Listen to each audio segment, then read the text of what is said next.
मांसाहाराचा त्याग का करावा? स्वामींच्या मुखातून आत्मकल्याणाचा मार्ग, सखोल आध्यात्मिक विवेचन. जय सियारा. प्रिय बंधूंनो आणि भगिनींनो, आजचा विषय अत्यंत संवेदनशील, गंभीर आणि प्रत्येकाच्या जीवनाशी संबंधित आहे. हा विषय आहे मांसाहाराचा त्याग आणि सात्विक जीवनाचे महत्त्व.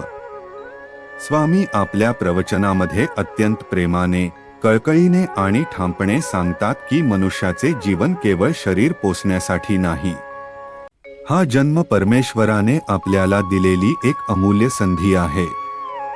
या जन्मात आपण किती धन कमावले, किती मोठे घर बांधले किंवा किती ऐश्वर्य मिळवले यापेक्षा महत्त्वाचे आहे की आपण आपल्या आत्म्याला किती शुद्ध केले, किती दया वाढवली आणि परमेश्वराच्या अधिक जवळ गेलो. आज जगात विज्ञान खूप पुढे गेले आहे.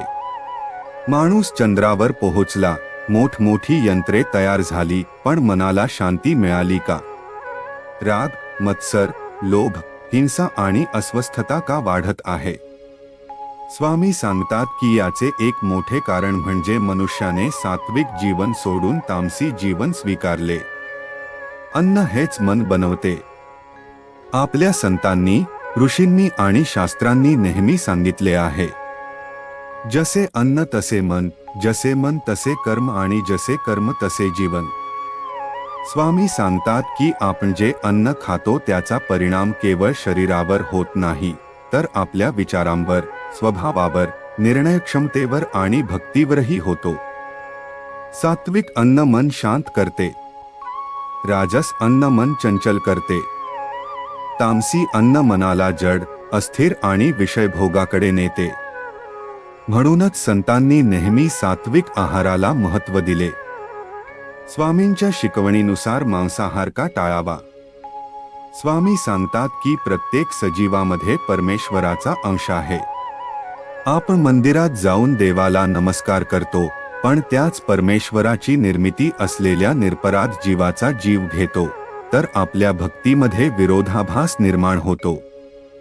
त्यांच्या मते भक्ती म्हणजे केवळ माळ गळ्यात घालणे, कपाळावर टिळा लावणे किंवा मंदिरात जाणे नव्हे. भक्ती म्हणजे प्रत्येक जीवामध्ये परमेश्वराचे दर्शन होणे. ज्या दिवशी मनुष्याच्या मनात जीवमात्राविषयी दया निर्माण होते, त्या दिवशी खरी भक्ती सुरू होते. सोमवारचा उपवास आणि उर्वरित दिवस. स्वामी एक महत्त्वाचा प्रश्न विचारतात. अनेक लोक सोमवार, गुरुवार, एकादशी किंवा एखाद्या सणाच्या दिवशी मांसाहार टाळतात, पण इतर दिवशी पुन्हा त्याच सवयी सुरू ठेवतात. स्वामींच्या शिकवणीनुसार भक्ती म्हणजे काही दिवसांचा नियम नसून संपूर्ण जीवनाची दिशा आहे. सात्विकता निवडक दिवशी नव्हे तर प्रत्येक दिवशी आचरणात आली पाहिजे. पितरांविषयी स्वामींचे मार्गदर्शन. स्वामी सांगतात की श्राद्ध, तर्पण आणि धार्मिक विधी हे आपल्या पूर्वजांविषयी कृतज्ञता व्यक्त करण्याचे साधन आहे. त्यांच्या प्रवचनानुसार जर मनुष्याचे जीवन तामसी आहाराने प्रभावित असेल, तर त्या धार्मिक कृतींचे आध्यात्मिक फल कमी होऊ शकते. म्हणून ते प्रथम स्वतःचे जीवन शुद्ध करण्याचा आग्रह धरतात. ही शिकवण बाह्य विधींपेक्षा अंतःकरणातील शुद्धतेवर भर देणारी आहे. करुणा हीच खरी मानवता. स्वामी अत्यंत भावनिक शब्दांत सांगतात की पृथ्वीवरील प्रत्येक जीवाला जगण्याचा अधिकार आहे. गाय असो, शेळी असो, पक्षी असो किंवा इतर कोणताही प्राणी, त्यालाही वेदना होतात, त्यालाही भीती वाटते, त्यालाही जगण्याची इच्छा असते. जो दुसऱ्याच्या वेदना समजतो तोच खरा भक्त. करुणा नसलेली भक्ती ही अपूर्ण आहे. दोन मार्ग कधीच एकत्र चालत नाही.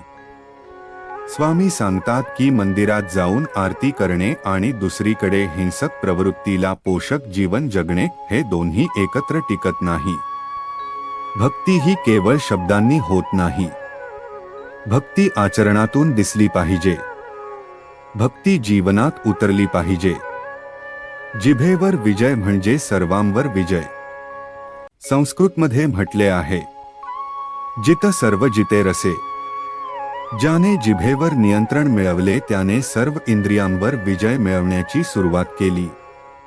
आज अनेक आजार, अनेक व्यसनांची सुरुवात जिभेच्या चवीपासूनच होते. स्वामी सांगतात की जीभ म्हणते आणखी खा, पण आत्मा म्हणतो संयम ठेवा. जो आत्म्याचा आवाज ऐकतो तोच भक्तीमध्ये पुढे जातो. सात्विक जीवनाचे फायदे. स्वामी सांगतात की सात्विक जीवन स्वीकारल्यावर मन शांत राहते, राग कमी होतो, करुणा वाढते, नामस्मरणात मन लागते, घरातील वातावरण प्रसन्न राहते, मुलांवर चांगले संस्कार होतात, भक्तीमध्ये स्थिरता येते. स्वतः बदला, जग बदलेल. स्वामी कोणावरही जबरदस्ती करण्यास सांगत नाही. ते म्हणतात, प्रेमाने समजावून सांगा, स्वतः आदर्श बना, स्वतः सात्विक जीवन जगा. तुमचा बदल पाहून इतरही प्रेरित होतील. अंतिम संदेश. प्रिय भक्तांनो, जीवनात पैसा कमावणे महत्त्वाचे आहे, पण पुण्य कमावणे त्याहून महत्त्वाचे आहे. शरीराचे सौंदर्य क्षणभंगुर आहे, पण मनाचे सौंदर्य चिरंतन आहे.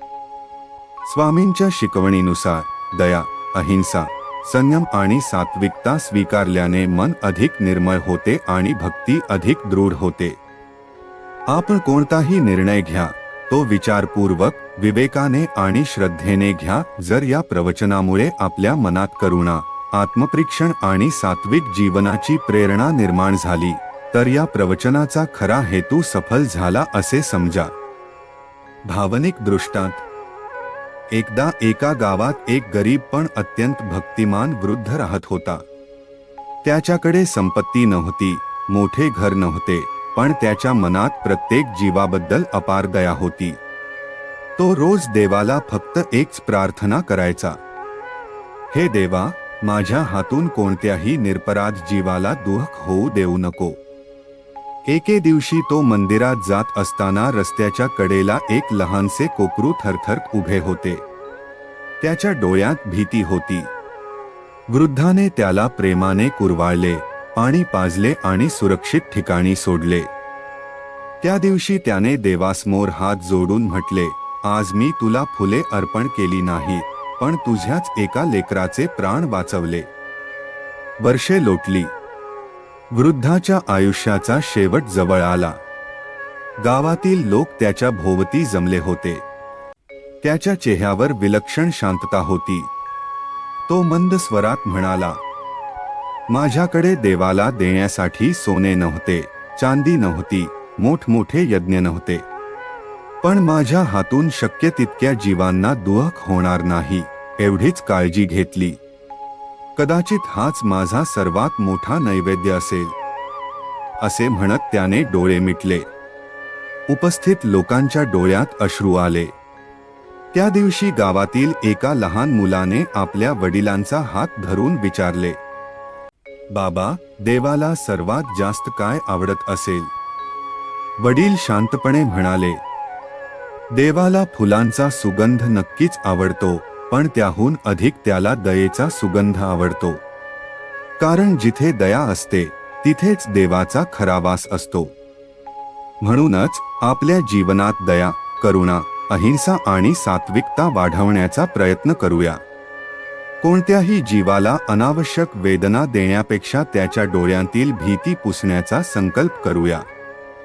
कारण परमेश्वरापर्यंत पोहोचणारा सर्वात जवळचा मार्ग हा दयेतून आणि प्रेमातून जातो.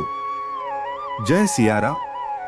श्री स्वामींच्या चरणी सदैव राहू या. ईश्वर आपल्या सर्वांच्या जीवनात सद्बुद्धी, करुणा आणि सात्विकतेचा प्रकाश देवो.